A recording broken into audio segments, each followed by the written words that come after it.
ലോകത്തിന്റെ ഊർജ്ജസ്ഥിരയായ പശ്ചിമേഷ്യ ഇപ്പോൾ ഒരു വലിയ യുദ്ധത്തിന്റെ കരിനിഴലിലാണ്. അമേരിക്കയും ഇസ്രയേലും സംയുക്തമായി ഇറാനിൽ നടത്തിയ ആക്രമണത്തിന് മറുപടിയായി ഇറാൻ തിരിച്ചടി തുടങ്ങിയതോടെ മേഖലയിലെ 8 രാജ്യങ്ങൾ നേരിട്ടുള്ള യുദ്ധത്തിന്റെ പ്രത്യാഘാതങ്ങൾ അനുഭവിച്ചു തുടങ്ങിയിരിക്കുന്നു. കടൽമാർഗമുള്ള ചരക്ക് നീക്കത്തെയും വ്യോമ ഗതാഗതത്തെയും ബാധിച്ച ഈ സംഘർഷത്തിൽ നിരപരാധികളായ സാധാരണക്കാർക്കും വിദേശ തൊഴിലാളികൾക്കും ജീവൻ നഷ്ടമാകുന്നു എന്നത് അങ്ങേയറ്റം ദാരുണമാണ്. പശ്ചിമേഷ്യയിലെ സംഘർഷം ഇപ്പോൾ സമുദ്രപാതകളിലേക്കും പടർന്നിരിക്കുകയാണ്. ഒമാൻ തീരത്ത് ഓയിൽ ടാങ്കറിന് നേരെ നടന്ന ആക്രമണത്തിൽ ഒരു ഇന്ത്യൻ പൗരൻ കൊല്ലപ്പെട്ട വാർത്ത പ്രവാസി സമൂഹത്തെയും ഇന്ത്യയും ഒരുപോലെ ഞെട്ടിച്ചിരിക്കുന്നു. മാർഷൽ ഐലൻഡ്സിന്റെ പതാക വഹിച്ചുള്ള ഒരു കൂറ്റൻ ഓയിൽ ടാങ്കറിന് നേരെ മസ്കറ്റ് ഗവർണറേറ്റിന്റെ തീരത്ത് വെച്ച് ആക്രമണമുണ്ടായി. 59,463 മെട്രിക് ടൺ ചരക്ക് കപ്പലിലുണ്ടായിരുന്നു.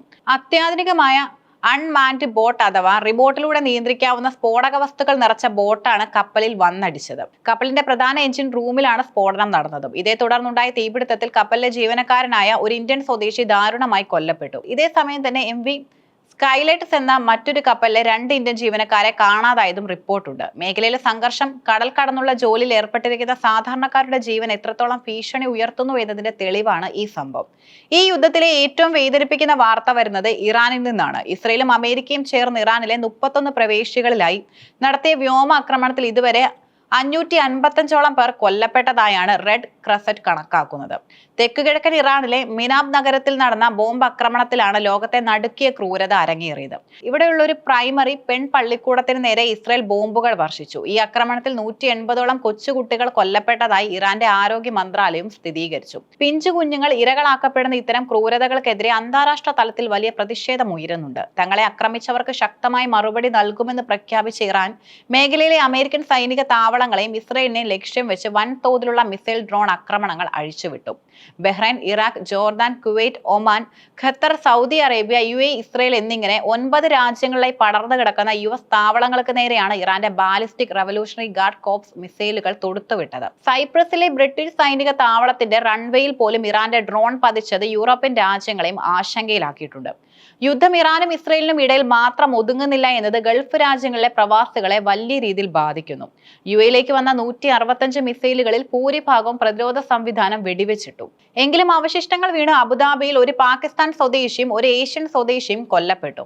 ദുബായ് വിമാനത്താവളത്തിലെ ജീവനക്കാർക്ക് പരിക്കേൽക്കുകയും കുവൈറ്റിലെ അലി അൽ സലൈം എയർബേസിന് നേരെ നടന്ന ആക്രമണത്തിൽ 3 US സൈനികർ കൊല്ലപ്പെട്ടു. വിമാനത്താവളത്തിന് നാശനഷ്ടങ്ങൾ സംഭവിക്കുകയും ഒരാൾ കൊല്ലപ്പെടുകയും ചെയ്തു. അൽ ഉദൈദിലെ വമ്പൻ US താവളത്തെ ലക്ഷ്യമിട്ടെത്തിയ 65 മിസൈലുകളെ ഖത്തർ പ്രതിരോധ സംവിധാനം തകർത്തു.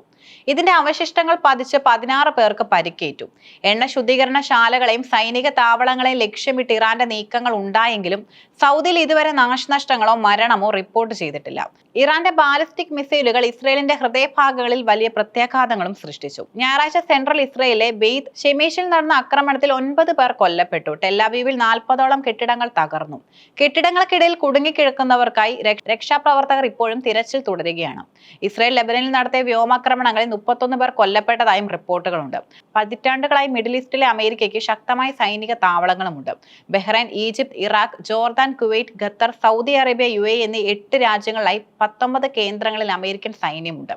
ഈ താവളങ്ങളെല്ലാം തന്നെ ഇപ്പോൾ ഇറാന്റെയും ഹിസ്ബുള്ളയുടെയും ലക്ഷ്യസ്ഥാനങ്ങളാണ്. ഈ സാഹചര്യം ഒരു 3ാം ലോക മഹായുദ്ധത്തിലേക്ക് കാര്യങ്ങൾ നീക്കുമോ എന്ന ഭീതി ലോകത്തെമ്പാടും ഉയർത്തുന്നുണ്ട്. ആധുനിക യുദ്ധങ്ങൾ ഭൂമി പിടിച്ചെടുക്കുന്നതിനപ്പുറം മനുഷ്യത്വമില്ലാത്ത ക്രൂരതകളിലേക്കും സാമ്പത്തിക തകർച്ചകളിലേക്കും ലോകത്തെ നയിക്കുന്നു. ഓയിൽ ടാങ്കറുകൾക്ക് നേരെയുള്ള ആക്രമണം അന്താരാഷ്ട്ര വിപണിയിൽ എണ്ണവില വർദ്ധിപ്പിക്കാൻ കാരണമാകും. ഇറാനിലെ പെൺകുട്ടികളുടെ സ്കൂളിന് നേരെ നടന്ന ബോംബാക്രമണവും ഒമാൻ തീരത്ത് ഒരു ഇന്ത്യൻ തൊഴിലാളിയുടെ മരണവും യുദ്ധം എങ്ങനെ സാധാരണക്കാരുടെ ജീവിതത്തെ ബാധിക്കുന്നു എന്നതിന്റെ നേർക്കാഴ്ചയാണ്. വൻ ശക്തികൾക്കിടയിലെ ഈ അധികാര മത്സരം എന്ന് അവസാനിക്കുമെന്ന കാര്യത്തിൽ ഇപ്പോഴും വ്യക്തതയില്ല.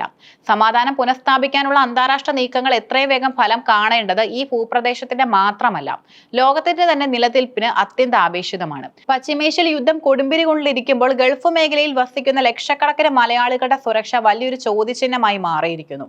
യുദ്ധം ഇറാനിലും ഇസ്രയേലിലും മാത്രം ഒതുങ്ങാതെ UAE, കുവൈറ്റ്, ഒമാൻ, ഖത്തർ തുടങ്ങിയ രാജ്യങ്ങളിലെ ജനവാസ മേഖലകളിലേക്കും വിമാനത്താവളങ്ങളിലേക്കും വ്യാപിക്കുന്നത് പ്രവാസി സമൂഹത്തിന് വലിയ പരിഭ്രാന്തി സൃഷ്ടിക്കുന്നുണ്ട്. അബുദാബിയിലും ദുബായിലും മിസൈൽ അവശിഷ്ടങ്ങൾ വീണതും ഒമാൻ തീരത്ത് ഒരു ഇന്ത്യൻ നാവികൻ കൊല്ലപ്പെട്ടതും ഈ ആശങ്കയുടെ ആഴം വർദ്ധിപ്പിക്കുന്നു. മലയാളികളെ സംബന്ധിച്ചിടത്തോളം അവരുടെ ഉപജീവന മാർഗമായ എണ്ണ ശുദ്ധീകരണശാലകൾ, വിമാനത്താവളങ്ങൾ, നിർമ്മാണ മേഖലകൾ എന്നിവ ലക്ഷ്യമിട്ടാണ് പലപ്പോഴും ആക്രമണങ്ങൾ നടക്കുന്നത്.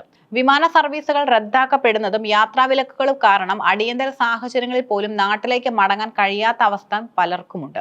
കൂടാതെ യുദ്ധം മൂലം തൊഴിൽ മേഖലയിൽ ഉണ്ടാകുന്ന സാമ്പത്തിക അസ്ഥിരതയും പ്രവാസികളുടെ ഭാവിയെ ബാധിച്ചേക്കാം. ഇന്ത്യൻ എംബസികൾ അതീവ ജാഗ്രതാ നിർദ്ദേശം പുറപ്പെടുവിച്ചിട്ടുണ്ടെങ്കിലും മിസൈൽ പ്രതിരോധ സംവിധാനങ്ങൾ പരാജയപ്പെടുന്ന സാഹചര്യം ഉണ്ടായാൽ ജനസാന്ദ്രതയേറിയ നഗരങ്ങളിൽ വലിയ നാശനഷ്ടങ്ങൾ സംഭവിക്കാനുള്ള സാധ്യതയും നിലനിൽക്കുന്നുണ്ട്. പ്രവാസികളുടെ സുരക്ഷ ഉറപ്പാക്കാൻ കേന്ദ്ര സർക്കാർ അടിയന്തരമായി ഇടപെടണമെന്നും ആവശ്യമെങ്കിൽ ഒഴിപ്പിക്കൽ നടപടികൾക്കായി ഓപ്പറേഷൻ പോലുള്ള പദ്ധതികൾ മുൻകൂട്ടി തയ്യാറാക്കണമെന്നുമാണ് മലയാളി സമൂഹം ആവശ്യപ്പെടുന്നത്. വൻ ശക്തികൾക്കിടയിലെ ഈ പോരാട്ടം പ്രവാസി മലയാളികളുടെ ജീവിതവും സ്വപ്നങ്ങളും കരിനിഴലിലാക്കിയിരിക്കുകയാണ്.